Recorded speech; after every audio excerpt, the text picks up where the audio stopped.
सागर जोशीले यो सम्बन्धमा सूचनाको हक प्रयोग गरेर सूचना माग्नुभयो। त्यसपछि यो र्याकेटको पर्दाफास भयो। यही क्रममा अरू पनि धेरै अवैध औषधिहरू नेपालभित्र भेटिए र तिनको अनुमति खारेज गर्न बाध्य भयो औषधि व्यवस्था विभाग। दिनै नमानेको ट्रान्सक्रिप्ट समेत यही हकको प्रयोग गरेर लिन सफल भएको कथा पनि छ यसमा। सागर जोशीजीलाई यसको लागि मेरो तर्फबाट धेरै धेरै धन्यवाद।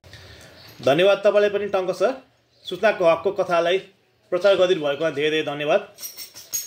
जब यो किताब राष्ट्रिय सूचना आयोगले मङ्सिर महिनामा रिलिज गर्यो, मैले टङ्क दाल बाहेक अरू धेरै यो नेपाली कमेन्ट प्रोजेक्ट कुरा अनि यो त्यो कुइकेल सबैलाई मैले यो त्यस्तो आछ यसबारे प्रचार गरिदिनु है भनेको थिएँ।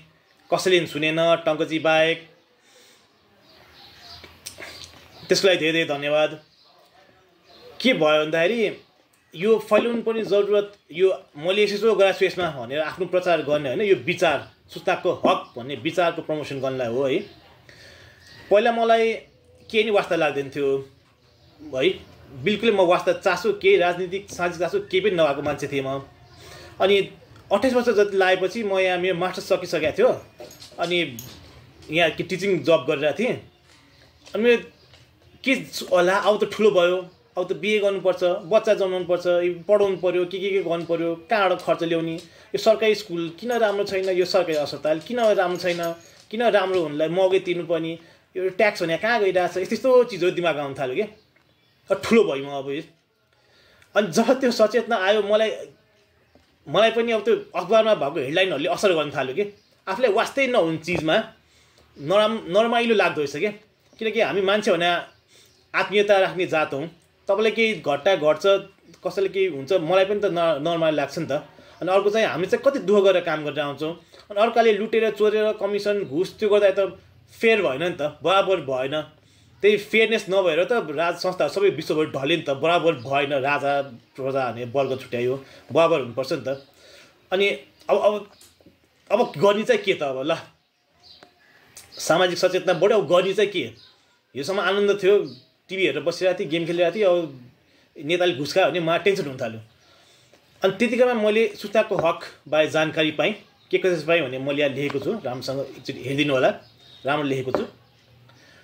अनि जब मैले अहिले म यस्तो छ कि तपाईँहरू भन्छ बाले नआएर भोलि के नहुनेछ, रवि लामिछानेको 3 तिहाई सरकार भने के हुन्छ, सब बकवास हो। प्रजातन्त्रमा त्यो भनेको व्यक्तिवाद हो। राजा आऊ भन्नु र बालेन र रवि लामिछानेले 3 तिहाई सरकार आशा गर्नु एउटै चिज हो। तपाईँ व्यक्तिलाई पावर दिन्छु अनि उसले सबै थोक गर्छ, भुत्रो गर्छ। व्यक्तिलाई पुरा पावर दियो भने करप्सन हुन्छ। नागरिकले आफ्नो जिम्मेवार समाजप्रति र सिस्टमप्रतिको जिम्मेवारी कहिले पनि छोड्नु हुँदैन। अनि त्यो जिम्मेवारी राख्नको लागि कानुनले एउटा अस्त्र दिएको छ, सूचनाको हक भनेर। त्यसलाई तपाईँ बुझेर प्रयोग गर्नुभयो भने त्यो ब्युरोक्रेटिक ब्रह्मास्त्रको स्वरूप लिन्छ। यहाँ भएका कथाहरूले त्यही नै प्रमाणित गर्छन् कि हो ब्रह्मास्त्रै रहेछ ओहो भनेर है। सो आज म तपाईँलाई सूचनाको हक प्रयोग गर्न कसरी गर्ने भनेर डेमो देखाउँदैछु।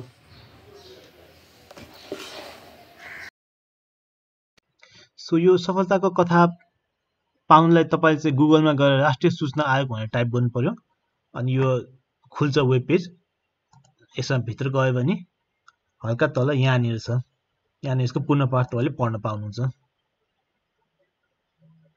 सो सूचनाको हक कसरी निवेदन लेख्ने, कसरी पठाउने भने म तपाईँलाई बताउँदैछु। यो गर्नलाई तपाईँ कुनै पत्रकार, वकिल वा एनजिओ चलाउने कुनै केही पनि स्पेसल हुनुपर्ने जरुरी छैन। साधारण नागरिक भए पुग्छ।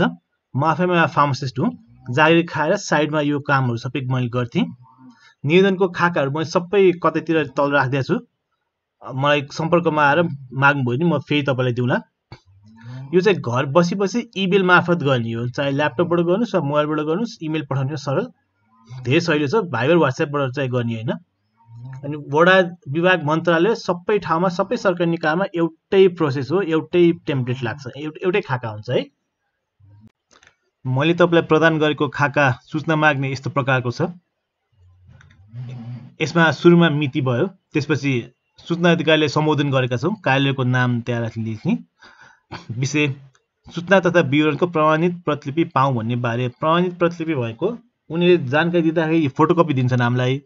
फोटोकपीमा कार्यालयको छाप लगेको हुनुपर्छ हरेक पान्नामा, नत्र त्यसको कुनै पनि आधिकारिकता हुँदैन। कहाँबाट के ल्याएको थाहा हुँदैन, छाप लगाएपछि मात्र आधिकारिकता भयो। महोदय, प्रस्तुत सन्दर्भमा यहाँ चाहिँ मैले नेपालको संविधानको धारा 27 र सूचनाको हक सम्बन्धी ऐन 2064 को दफा 3 र 7 उल्लेख गरी र त्यो दुईटा कुरा उल्लेख गरेको कारणले नै यो चाहिँ एउटा आरटीआई निवेदन, राइट टु इन्फर्मेसनको निवेदन भयो। कानुन प्रयोगमा ल्याउने हो भने त्यसलाई लिखितमा उल्लेख गर्नुपर्छ, अनि बल्ल कानुन लागू हुन्छ है। सन्दर्भ भएको त्यो सूचना माग्नुको पछाडि त्यो सूचना कहाँबाट उत्पत्ति भयो त्यो खुलाएको हो। प्रयोजन भएको सूचना पाएपछि के गरिन्छ त्यो जानकारीको, त्यो भनेको तपसिल भनेको चाहिँ जे एक्चुअली हामीले माग्नको लागेको छौँ त्यो त्यहाँ लेख्ने हो।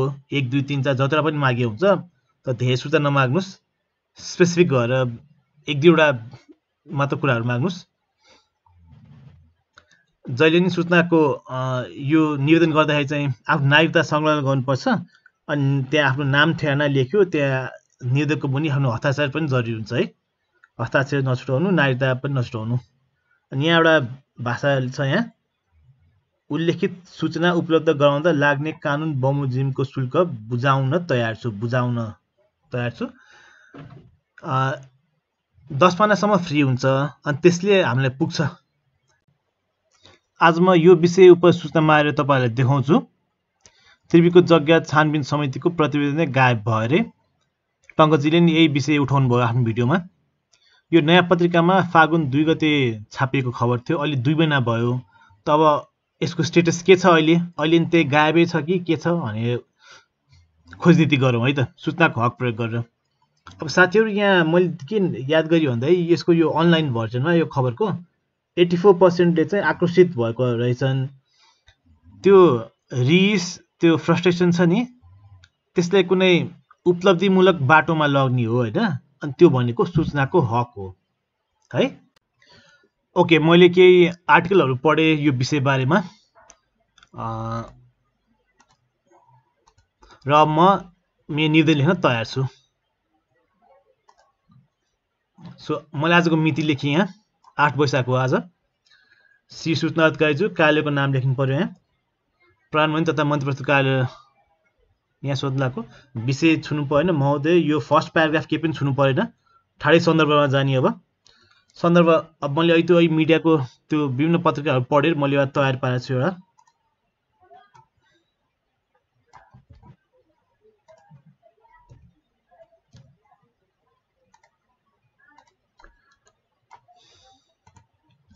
यहाँ मैले लेखेँ, नयाँ पत्रिकाको फागुन 2 2081 मा त्रिवीको जग्गा छानबिन समितिको प्रतिवेदन नै गायब भन्ने खबर प्रस्तुत छ, जस अनुसार त्रिभुवन विश्वविद्यालयको जग्गा हिनामिना सम्बन्धी विज्ञ टोलीले 5.5 महिना लगायत तयार पारेको 210 पान्ना लामो प्रतिवेदन सार्वजनिक गर्ने र कार्यान्वयन गर्नुको सट्टा गुपचुप राख्ने प्रपञ्च भएको छ।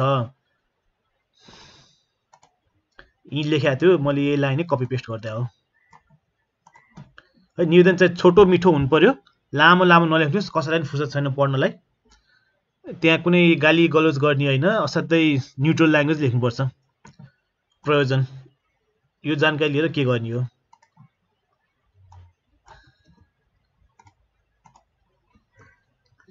खबरको सत्य परीक्षण गर्नलाई मिडियाको उल्लेख गर्नु भएको छ सन्दर्भमा भने खबरको सत्य परीक्षण गर्न भनेर लेखिदिनुहोस्। अनि प्रतिवेदनमा, कुनै पनि प्रतिवेदनमा केही सुझाव हुन्छ, कुनै सिफारिस हुन्छ, केही निर्देशनहरू हुन्छ, त्यसको कार्यान्वयन गर्न पहल गर्न हो। अनि अब तपसिलमा के एक्चुअली के सोध्ने त हामीले।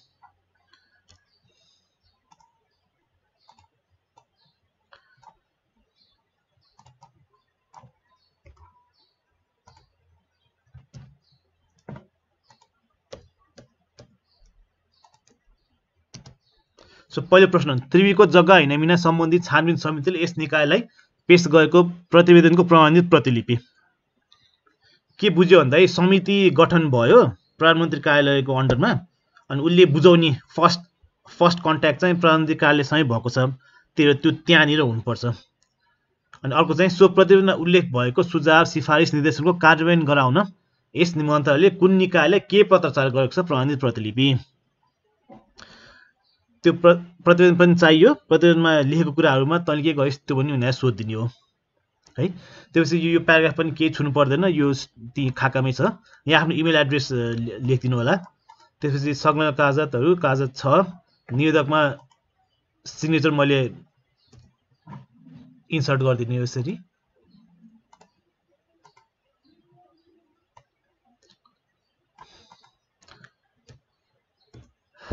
मैले नाम ठेगाना सबै थोक लेखेको छु। अब हाम्रो निवेदन तयार भयो है। मैले शिक्षा मन्त्रालयमा पनि त्यही निवेदन पठाएको छु, सबै थोक डुप्लिकेट छ, खालि एउटा प्रश्न मात्र फरक छ। बिकज गायब भयो भनेको छ शिक्षा मन्त्रालय, हाम्रो आएकै छैन भने भएर त्रिवीको जग्गा हैन बिना सम्बन्धित छानबिन समितिले तयार पारेको प्रतिवेदन यस निकायमा प्राप्त भएको छ कि छैन सोको मिति र दर्ता नम्बर उल्लेख गर्नुहोस्। कहिले प्राप्त भएको थियो र त्यो सरकारी अफिसहरुमा चाहिँ चिठी पठाउँदाखेरि र पाउँदाखेरि एउटा ढड्डामा छुट्टै छुट्टै ढड्डा हुन्छ, त्यसमा त्यो लेख्या हुनुपर्छ के। दर्ता भनेको चिठी रिसिभ गर्नु हो, चिठी पठाउँदाखेरि चलानी भन्ने पनि हुन्छ। अहिले चाहिँ हामीले चिठी रिसिभ गरेको भएर दर्ता नम्बर खोजिरहेको छौँ। त्यो दर्ता नम्बर उल्लेख भएपछि सक्यो, कसैले पनि अब गायब भयो भन्नै पाउँदैन। कसैको जागिर जान्छ अब पनि गायब भन्दियो नि त। अनि यो निवेदनहरू सबै मैले यहाँ यो मंगल फन्टमा टाइप गरिरहेको छु गुगल इनपुट टुल्स प्रयोग गरेर। अनि यसलाई वर्ड नै यो वर्ड फाइलले पठाइदियो भने फेरि त्यहाँ त्यो उनीहरूको अफिसमा यो फन्ट नहोला अनि केही पनि आउँदैन। त्यो म चाहिँ सेफ हुनलाई यसलाई पीडीएफ मा कन्भर्ट गरिदिन्छु। वर्डबाट यो कन्भर्ट गर्न मिल्छ। प्रिन्टमा जाने अनि त्यो प्रिन्ट यहाँ यो प्रिन्ट गर्यो भने प्रिन्ट हुन्छ, त्यो नगरिकन यहाँ पीडीएफ मा कन्भर्ट गर्ने अप्सन छ, त्यो गरेर प्रिन्ट थिच्यो भने यसले पीडीएफ भर्जनमा सेभ गरिदिन्छ। पीडीएफ भने त्यसै सेभ हुन्छ। ओके, अब लास्ट अन्तिम चरणमा छौँ हामी। अब मेरो निवेदनहरू रेडी भयो। यो वर्ड फर्मेट थियो, यो पीडीएफ फर्मेट हो, पठाउने यो हो। मैले मेरो नागरिकता पनि यहाँ राखेको छु, त्यो नि संकलन गर्नुपर्छ। सो प्रान्तीय कार्यालयको वेब पेजमा म गएँ। यहाँ तलतिर सूचना अधिकारी सृजना शर्मा इमेल एड्रेस चाहियो मलाई। अनि यस्तै गरी यो शिक्षा मन्त्रालयको पनि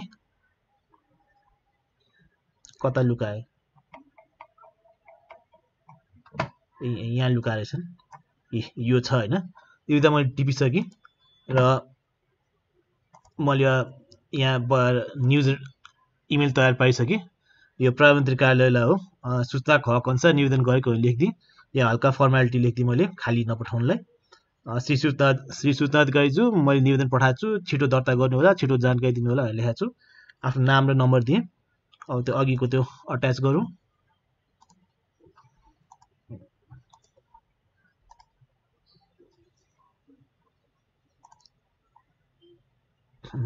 ओके गयो। अब शिक्षा मन्त्रालय पनि यो इमेल एड्रेस उसको इमेल आइडी भयो, त्यही चिज हो, त्यही यहाँ पनि त्यही नै हो। अनि मैले अट्याच गरिसकिने निवेदनहरू यसलाई नि सेन्ड। ल हामीले अब पठायौँ, सक्यो, हामीले सूचना माग्यौँ। अब मैले पठाएको इमेल तपाईँलाई अध्ययन गर्न चाहियो भने मलाई माग्नुहोस्, म तपाईँलाई फरवर्ड गरिदिन्छु इमेल। अरू कुनै त्यो डकुमेन्टहरू चाहिन्छ नि मसँग माग्नुहोस्, म दिन्छु है। सो प्रक्रिया अलि लामो लाग्छ है। ज्ञानी निकाय काठमाडौँ महानगरपालिकासँग माग्नुभयो भने 15 दिनभित्रै दिन्छ। यो चाहिँ अब अलिक गाह्रो विषय, उनीहरूले दिन नखोजिरहेको गायबै पारेको नै नियत चाहिँ त्यस्तो हो भने चाहिँ 60 दिनसम्म लाग्न सक्छ। प्रक्रिया जति लामो भयो नि अन्तिममा फलदायी हुन्छ। हामीले त इमेल मात्र नगर्यौँ, अरू त हामीले केही दुःख गरेको छैनौँ, त्यति त हामी गर्न सक्छौँ। त्यही भएर झर्को नमानिदिनुहोस्। तपाईँ झर्को नमानिदिनुहोस्, धैर्य मात्र राख्नुहोस्। तपाईँको धैर्य एउटा हतियारको स्वरूप लिन्छ। तपाईँलाई कसै पनि फोन गरेर केही पनि धम्की केही पनि आउँदैन है। त्यो एक दुईवटा केही कुरा तपाईँ सुन्नु भएको छ नि, त्यो इग्नोर गरिदिनुहोस्, त्यो केही पनि होइन। यो तपाईँलाई हौसला बढाउनलाई म एउटा मेरो सफलताको कथा तपाईँलाई भन्दैछु, जुन त्यो सूचना आयोगको कथामा पनि पब्लिस छ। सो हिमाल खबरले एउटा नेपालमा मानव अधिकारको अवस्था ठिक छैन भनेर न्युज पब्लिस गरेको थियो 2023 मा। अनि त्यसमा एउटा रोल्पा कारागारमा 20 वर्षीय युवकको आत्महत्या भएको विषय चाहिँ त्यहाँ केही चलखेल भएको छ। त्यसको लागि एउटा प्रतिवेदन बनेको छ, त्यो सार्वजनिक पनि गरिएन। घटनामा दोषी पाएको कसैलाई कारबाही पनि गरेन भनेर उसले लेख्यो है। अब मिडियाले धेरै सहिलो छ, प्रतिवेदन गायब बनाइदियो भनेर लेखिदियो अनि आफूले चाहिँ केही पनि गर्दैन, फलोअपै गर्दैनन् नेपाली मिडियाले। मैले फलोअप गरेँ, मैले लेखेँ निवेदन। मैले दुईवटा चिज सोध्छु, हिमाल खबर पत्रिकाले यस्तो हो भनेर खबर लेखेको रहेछ, के हो त कुरो? यस्तो प्रतिवेदन छ कि छैन? छ भने त्यसको मलाई प्रमाणित प्रति दे भन्छु। अनि यस्तो प्रतिवेदनमा कुनै कारबाही उल्लेख गरिएको छ कि छैन? छ भने त्यो कारबाही गरिएको जानकारी पनि दे भन्छु।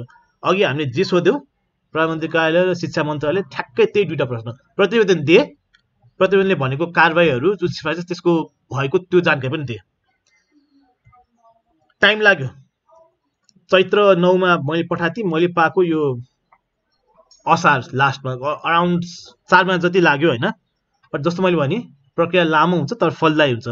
अनि टक्क श्री सागर जोशी लाउनुहोस् तपाईँलाई भनेर कति सम्मानपूर्वक चिठी लेख्छन्। प्रतिवेदन पनि दिए, अन्त प्रतिवेदनले जसलाई कारबाही गर्नु भएको थियो त्यसको पनि विवरण खुलायो। अब हेर्नुहोस् है आरटिआईको पावर हेर्नुहोस् है। मिडियाले त्यो खबर छाप्ने बित्तिकै 2079 को 11 महिनामा कसैलाई सफाई पेश गर भनेको छ, कसैलाई यो यसको यो जागिर गयो, यो दिनेश कुमार भन्ने ड्राइभरको जागिर गयो, अर्को कार्यालय सहयोगी नरेन्द्र कुमार हो यसको पनि जागिर गयो। अनि एउटा मान्छे थियो दिपेन्द्र प्रसाद पौडेल भन्ने, त्यो त्यहाँको नियमित जेलर थियो त्यो बेला। अब त्यो घटनाको जिम्मेवारी त उसले त लिनु पर्यो, उसलाई के पनि कारबाही भइरहेको थिएन कि। अनि मैले सूचना मागेपछि बल्ल 2081 3 महिना 9 गते उसलाई 5 वर्षको लागि बढुवा रोक्का गर्यो। अरू सबैलाई 79 सालमा, उसलाई चाहिँ 81 सालमा। वाइ? बिकज मैले सूचना मागेको थिएँ। And this is the power. यो हो सूचनाको हकको शक्ति भनेको। यो एक नागरिक सक्रिय भएपछि यतिसम्मको गर्न सकिन्छ।